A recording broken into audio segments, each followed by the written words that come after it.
Hey, Mike. Hey, what's up, man? Your hat matches mine, or I match yours.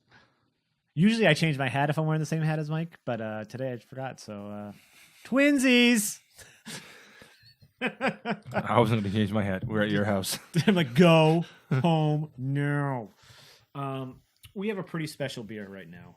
This is Westvleteren 12. Westvleteren. Westvleteren 12. Everyone calls it Westy around here. Yeah, Westy 12. As everyone's aware, the Trappist brewery, they make this is actually the Trappist brewery that makes the lowest quantity of beer. Okay. This is renowned as the best beer in the world. I've had it a handful of times, only splitting bottles. Never had a ball to my face. I recently went to Belgium on my honeymoon, brought back a handful of bottles, and obviously I want to share this with people. I'm not just going to drink them all by myself. By people, he means me. Only me. Yeah, pretty much. So this is fresh. I don't know how fresh, probably within a couple weeks, months. But the cool thing is we have a vintage bottle, thanks to Kyle at No Hype Beer Reviews, that he sent in I think it was our very first trade, which we're going to do right after this. We're going to do a side-by-side, but this is probably the better. Like, you kind of want to give it its due. Yeah, I agree. But it would be nice to still have this fresh in our minds yeah. When we try the next versus one. us doing it next week and being like kind of forgetting about it. Yeah. We don't have Westy glasses, but we do have proper Trappist glasses, thanks to Spencer in Springfield, Mass. They were nice enough to send us some. This is, oh man, I don't know how to pour this without being like, yeah, I'm just gonna do a little bit and then we'll. Why don't you just put them side by side and slowly fill them up? Yeah, we'll probably edit this crap. All right, poured. Finger of khaki-ish, light like khaki, a light off-white head. Yeah. It's almost like an amber's brown. On camera, it looks a lot darker, but here, I mean, yeah, it's definitely amber's brown. It's a dark brown though. The beer just pours delicious. Like I started pouring mine at a quarter. We're not going to show it because we had camera difficulties, but then I poured Mike straight down and it just did this. I did a mic pour and it poured normal. It was great. Great. Should we get a nose? Sure. Oh, this is a 10.2% quad. We just said it was Westy 12. And like everyone should know what this is, right? Yeah. So this is.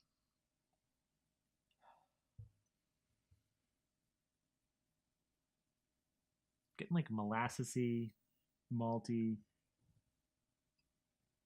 Yeah, but it's like a crisper, like kind of a malt, almost like a lagerish type of a malt. Right. Yeah. Nose. I mean, like sometimes when you have a quad that's so fruity and overbearing, this just smells like beer. It smells like a beer. Mm-hmm. Got a nice richness. You're definitely getting like that molassesy kind of a note, like you said. But you're not getting like crazy fruity esters. No. Maybe as it warms, it will. Yeah. Still pretty cold. But like this smells like a beer. It's actually sort of like nice. Maybe we should have taken out the vintage one. Well, we could always. Yeah. We'll take it out during the sip when we take the little cut. Yeah, but I'm basically almost getting like some earthiness. I'm getting some that sweet molasses like you mentioned. I'm getting like almost that crisp, like almost lagerish kind of a. Yeah, it's like super like I get it, like the Pilsner lagerish like kind of a nose. Yeah, it's interesting. Like it's that malt character is really like. It's not like not overly rich and dark smelling almost. It's weird. It smells really good. It's gonna taste. Cheers. Cheers.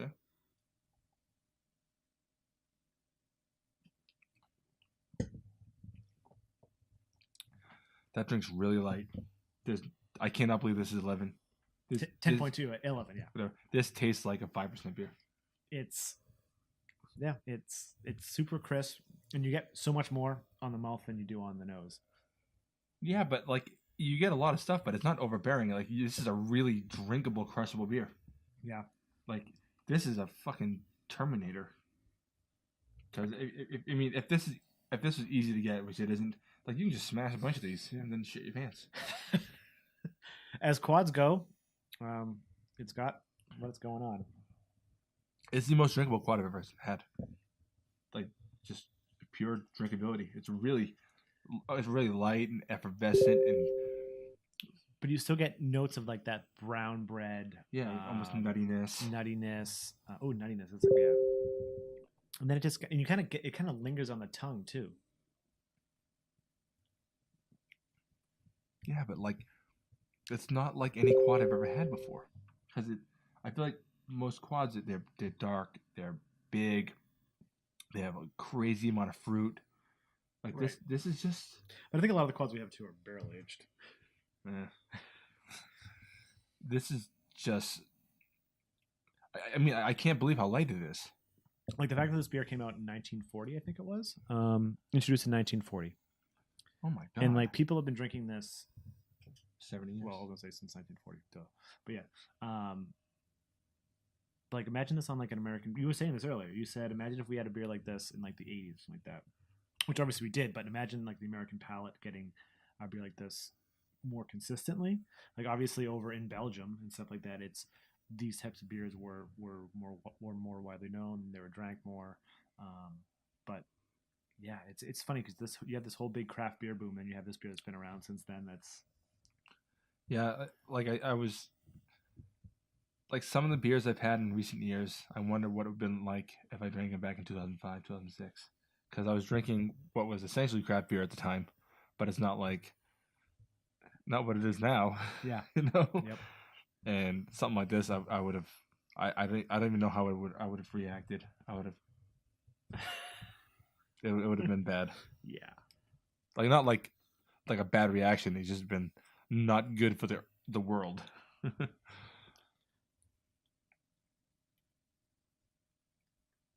Yeah, it's just and like the carbonation is like perfect. Like you can tell it's a little bit carbonated, but it's like prickly in your mouth. Yeah, it's almost like it's effervescent. Yeah, it's like a champagne quad. I can see why people say it's like world renowned. It's one of the best beers in the world. It's unlike any quad I've ever had. Just drinks so. Have you ever had one this light before? No. Did it drink like this? It sits on your tongue.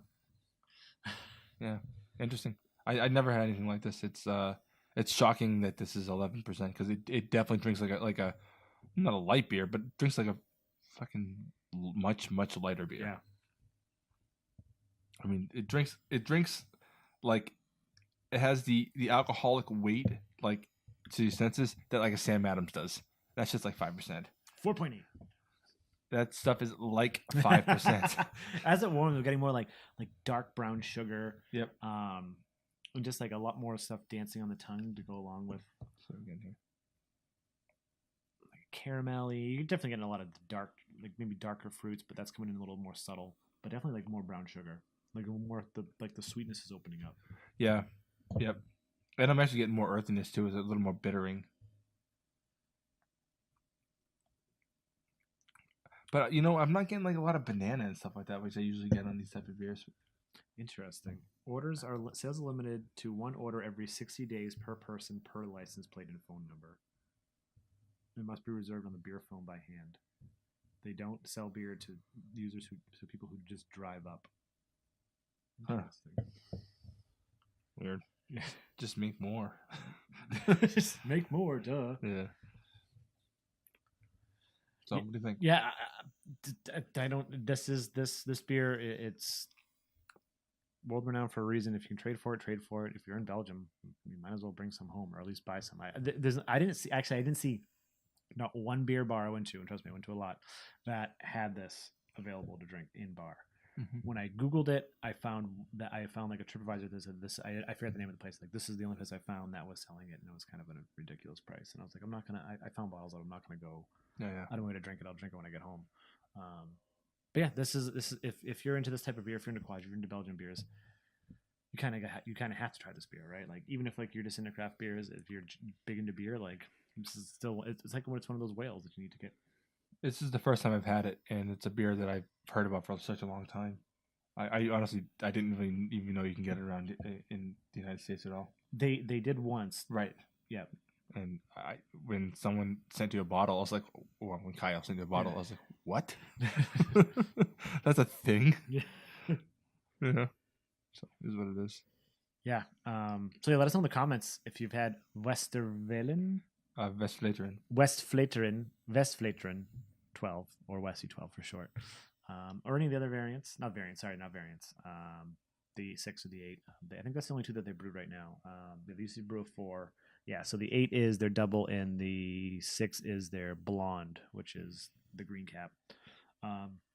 Yeah, please like, comment, and subscribe. Please like and subscribe. And Nerdsense.net, Instagram, Facebook, Twitter, Google+, if that's your thing. And It's not your thing. Well, it's our thing because we have one. We update it whenever we do a new post. Do we? Automatically happens. Oh, fair enough. It just happens. All right. I'm not gonna waste my time doing it manually if I had to. Yeah, and I'm Sean. Oh, I'm Mike. Sorry.